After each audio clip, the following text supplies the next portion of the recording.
Good evening, Lisa. Good evening, Andrew.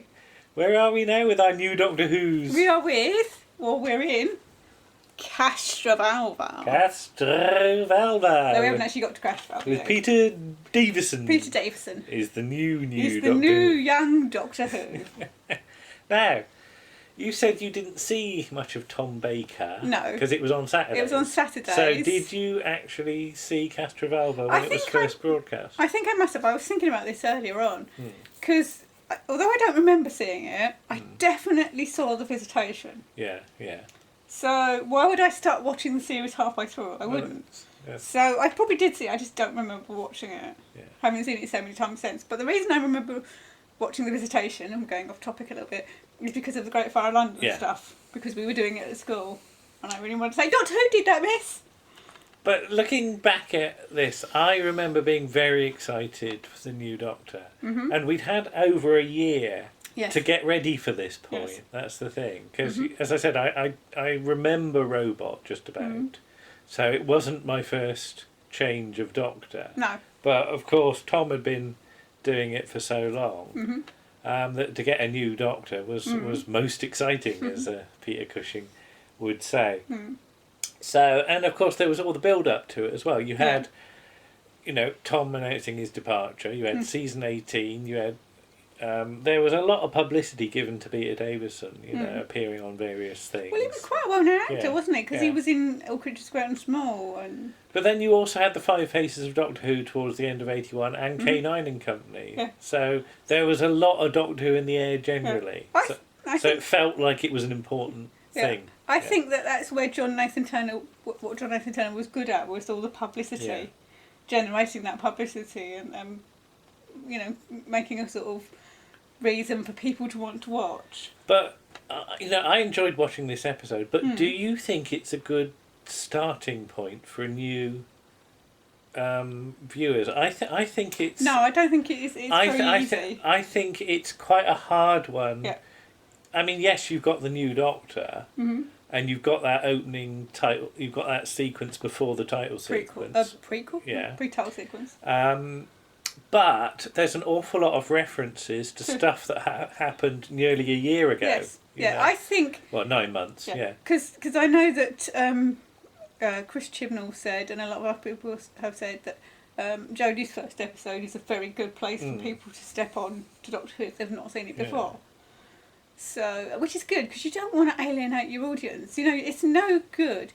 That was one of the things. Having said what JNT got right, that was one of the things that JNT got wrong. That he pandered to the fans far too much. Because there's an assumption that you've seen Logopolis Part 4. Yes. And probably, I think it's something like 3.5 million people watching wouldn't have seen. No. Because the viewing figures for this are 10 million, and I forget what Logopolis is, but it ain't 10 million. No. So there are people who are going to be confused as to all these references to basically they seem to be chucked in a story that's already started, don't they? Yeah. Because you've got the Master there, and there's no explanation as to who the Master is.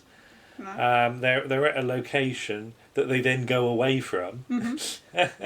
So yeah, it's quite a hard thing. I mean, I loved all the stuff with the impressions of the old Doctors and things like that. But again, it's a little obscure if you're a new kid watching for the first time. But do you think if you're a child watching that, the fact that you get these little glimpses, and if you actually work out that they're old versions of the Doctor, do you think that might make you want to seek out previous series? Well, I must admit that sort of Davison's first season really solidified my interest in being a fan and learning more about the show. But is that partly because I got the feeling that I didn't know enough about the show? I don't know. Yeah. And I wonder if for some people that's going to be a spur, and for some people that might be a bit off-putting, I think. Yeah. I do have a BBC memo here. Okay. That I'd like to quote. Right. And it's from Graham MacDonald to David Reed, dated the 5th of January 1982. So it's the day after episode 1. Sorry, part 1 is shown. Right. Quote, Doctor Who, spelt DR. Right, yeah. Is too valuable a show to let to us to let its standards slip so dramatically, and I think we need to be sure that John is aware of the shortcomings of that opening episode. Chris Bidmead's script was not only unimaginative, but it forced the action into the visually uninteresting TARDIS for far too long. I think too you would agree that the performance of the two girls was bad, since they were regulars last year, one can only put down to poor direction. The spotlight the new Doctor Who puts on the show makes this halting start the more embarrassing. I suggest we have to monitor John's scripts and his choice of directors more carefully in the future. So, I think that's quite unfair. Yeah, I like. There are certainly problems with this being a first episode, but I think that's certainly unfair on Janet and Sarah And Fiona Cumming. Yeah. Well, I think does her very best. No. And I disagree that the TARDIS is visually uninteresting, because I like it. The further they go into the TARDIS, the more interesting. Yeah. I mean, yes, it's all the same corridors, but the further they go in, the more interesting it is. You just want them to open doors and see what's there.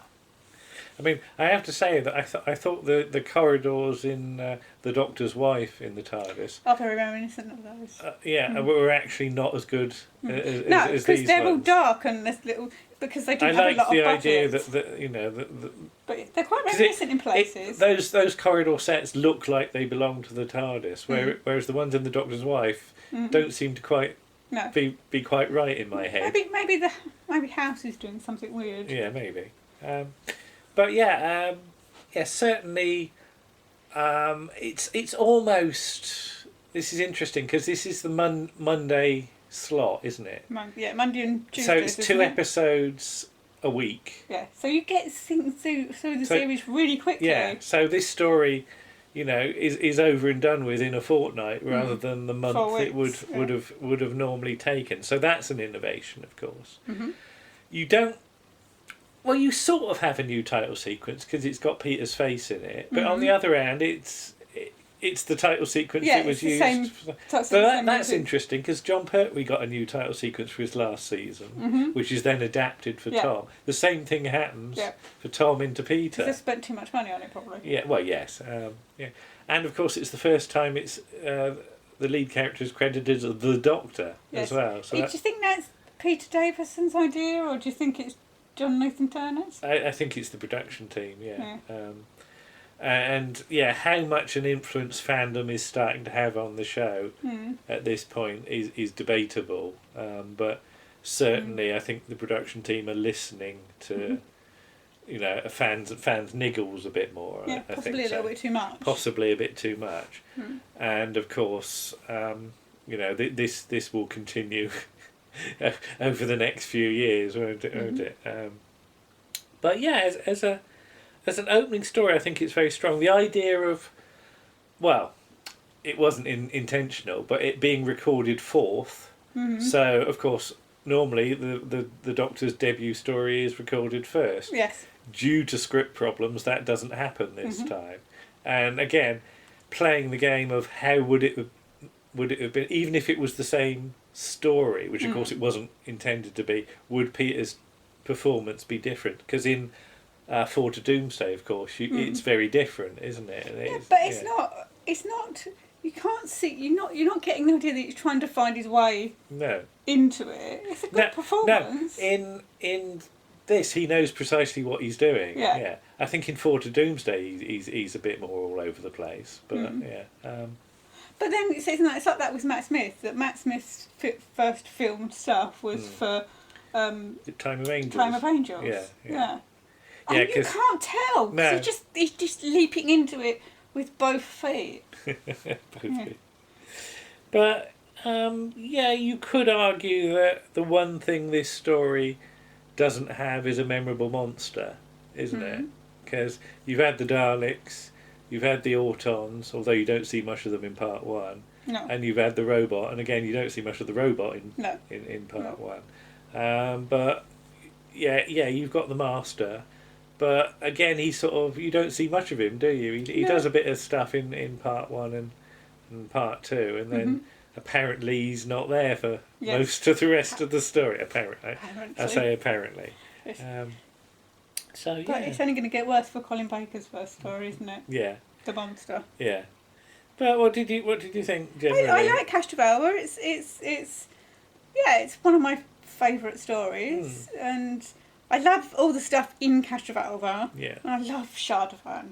In fact, watching it recently when Twitch was showing it made me want to seek out more stuff that I've forgotten his name, the actor that plays Shardavan. Yeah. Was in. Yeah. So we now have 2 series of Moody and Peg with him and Judy Cornwell to watch. Is it Derek Waring. Yes. That's it. Sorry. Yeah. Okay. Couldn't think of his name there, but yes.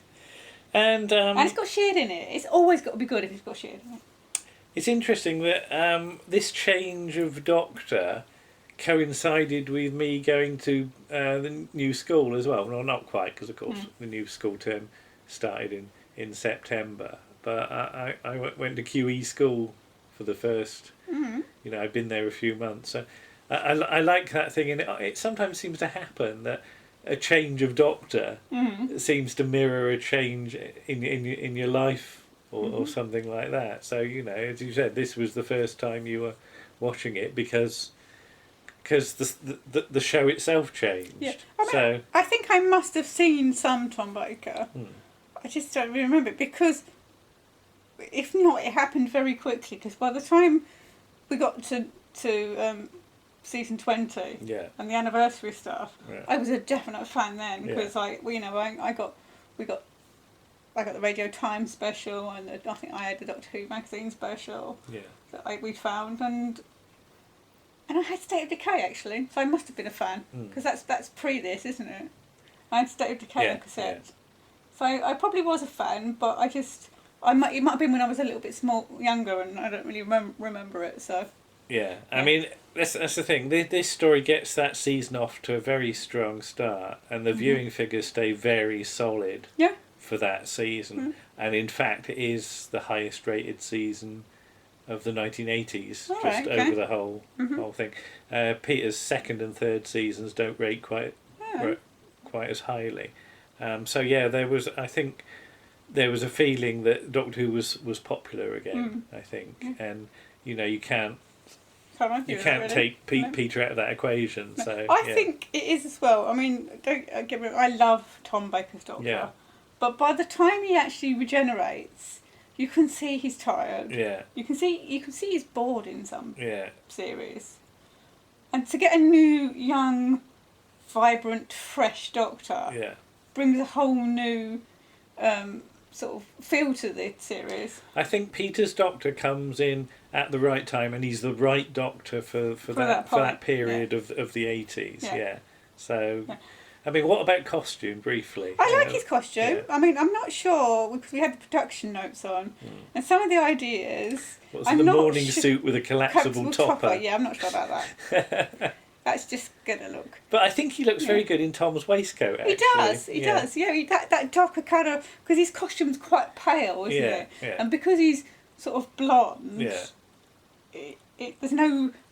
And it's not a there's no real contrast, is there? There's no contrast between him and the costume. Hello, Martha. So maybe, what do you think, a darker jacket or a darker jumper or something? I actually quite like and I think it's on one of the Chris Achilleos ones, isn't it? Yeah. Where he's got the dark jacket, and it looks really nice because it just stands out. Yeah. It makes him.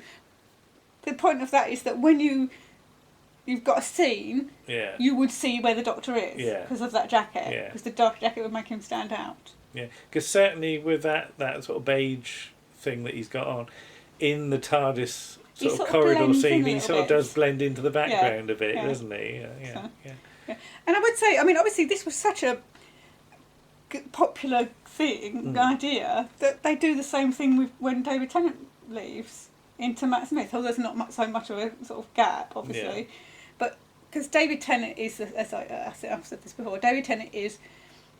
New Who's Tom Baker. Yeah. He was the Doctor that was really popular and everybody loved him.